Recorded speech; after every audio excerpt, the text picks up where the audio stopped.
Hi, we're Sneha, Eden, Sedona, Govind, and Lamia, and we're going to go over the analysis and redesign of a gumball machine. The functionality of a gumball machine is to dispense trinkets and treats.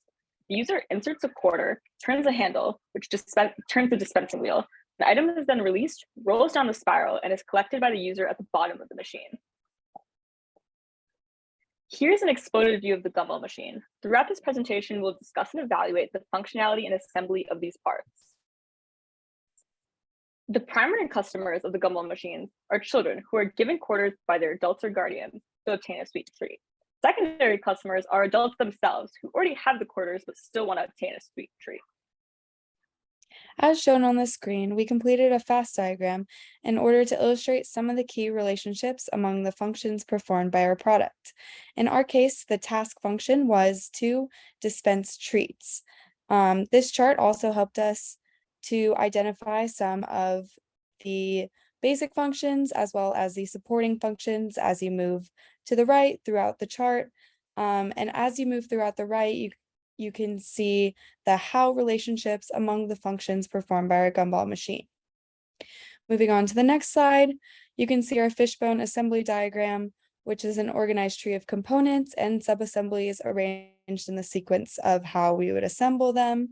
In our case, we decided to assemble from the bottom of the gumball machine to the top of the gumball machine. And in this diagram, time flows downwards.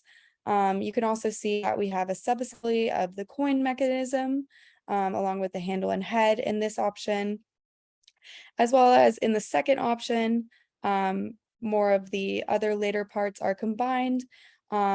And if we were to obtain this as a unit, then that would reduce the cost and number of parts in our assembly. Here you can see that we ranked the assembly sequences to determine which would be best for our assembly process.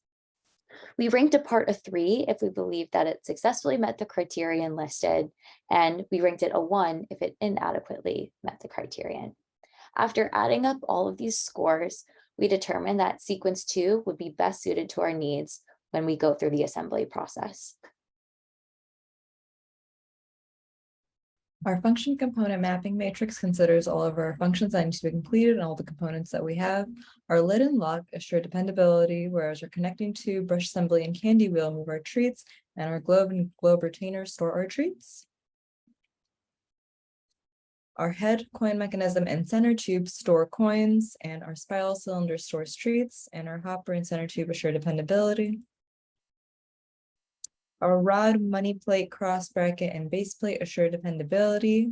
Our base and our money plate store coins, and our gum chute moves our treats. Here you can see a list of our bill of materials, which is a list of all of the parts we need to collect and manufacture in order to make a successful gumball machine.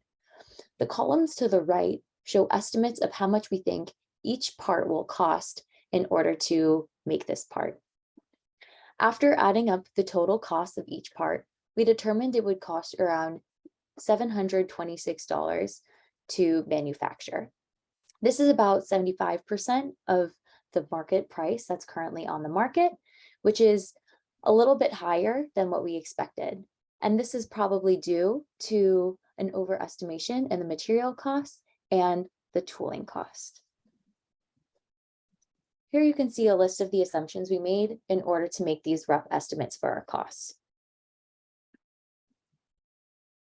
Here you can see the first part of our 4-quad chart, in which we listed all of the parts and how important each part was to the overall task function. And in our case, again, that was to dispense treats.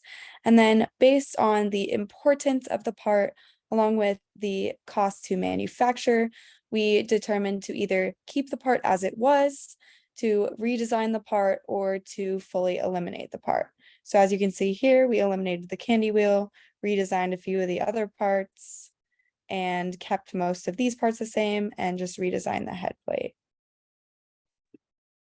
To sort of summarize the differences between those two sequences, a function differentiation table shows that functions are the same for the both groups, include storing the treats, isolating those coins, entering the chute, and assuring the convenience, as well as differentiable functions include preventing failure and guiding those coins.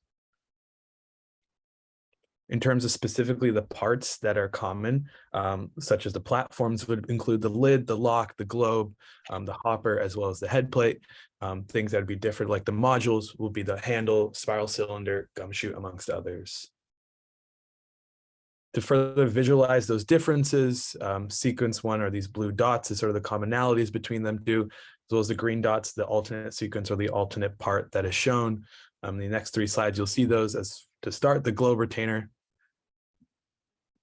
the gear wheel, as well as the hopper housing being different. And last but not least, a different spiral cylinder, as well as paint. Thank you so much.